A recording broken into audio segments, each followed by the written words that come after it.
Assalamualaikum warahmatullahi wabarakatuh. Jumpa lagi dengan Arse. Pada pertemuan ini kita masih akan membahas tentang Sumpah Pemuda yang melanjutkan dari video yang kemarin. Pada video kali ini kita akan membahas tentang politik dan dinamika perjuangan pemuda dan Kongres Wanita. Sebelumnya saya berharap semoga kalian dalam keadaan sehat, semangat, bisa mengikuti pelajaran, patuh pada guru dan orang tua. Untuk pelajaran lebih lengkapnya, mari simak video berikut. Politik dan dinamika perjuangan pemuda.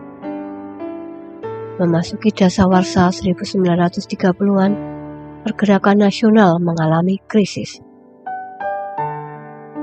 Eksistensi perkumpulan pemuda pada dasawarsa ini ditandai dengan munculnya organisasi bercorak marhain seperti Suluh Pemuda Indonesia dan Persatuan Pemuda Rakyat Indonesia.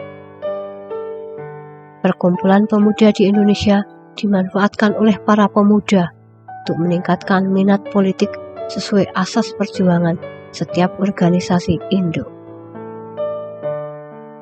Perjuangan dalam membangkitkan semangat nasionalisme melalui organisasi politik mengalami dinamika yang kompleks. Kongres Perempuan.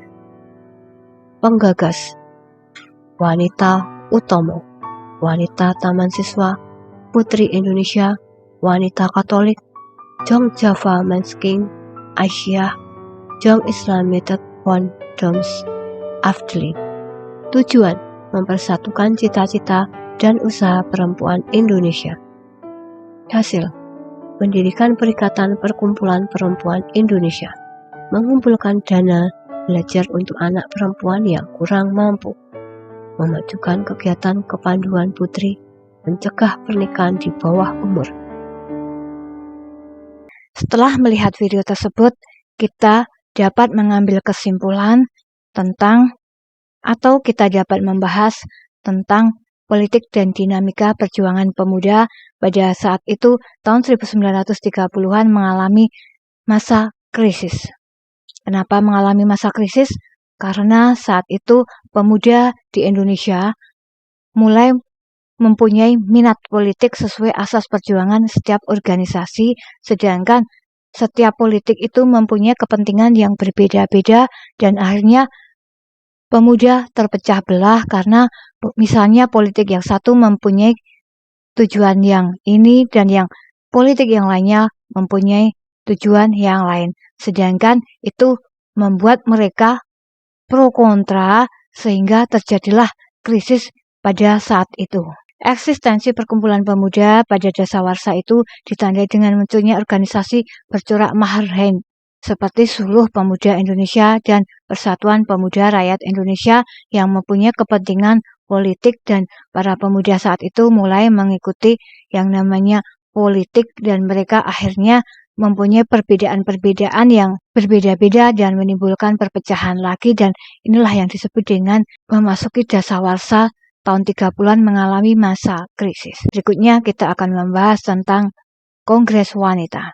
Nah, Kongres Wanita atau Kongres Perempuan saat itu tidak luput juga adanya emansipasi bahwa mereka juga ingin bergerak, mereka juga ingin mengajukan bangsa Indonesia, mereka tidak ingin tertindas karena selama ini wanita-wanita hanyalah tertindas, tidak boleh mengenyam pendidikan. Dari situlah wanita juga membuat organisasi-organisasi agar mereka juga mengangkat derajatnya sendiri yang terdiri dari Wanita Utomo, Wanita Taman Siswa, Wanita Putri Indonesia, Wanita Katolik, Jong Java, Men's King, Aisyah, Jong Islamic Bondoms Afdli.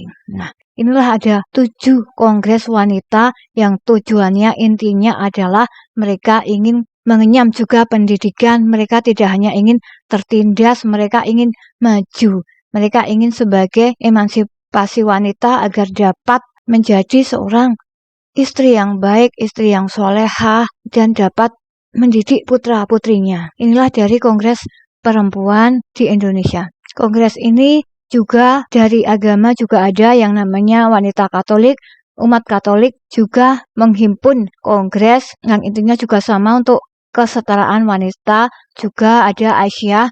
Aisyah ini adalah organisasi dari Muhammadiyah yang intinya dari wanita-wanita muslim, istri-istri dari suami Muhammadiyah yang tujuannya yaitu membentuk pendidikan seperti saat ini ada sekolah-sekolah Aisyah, ada perkumpulan Aisyah sampai saat ini juga masih ada.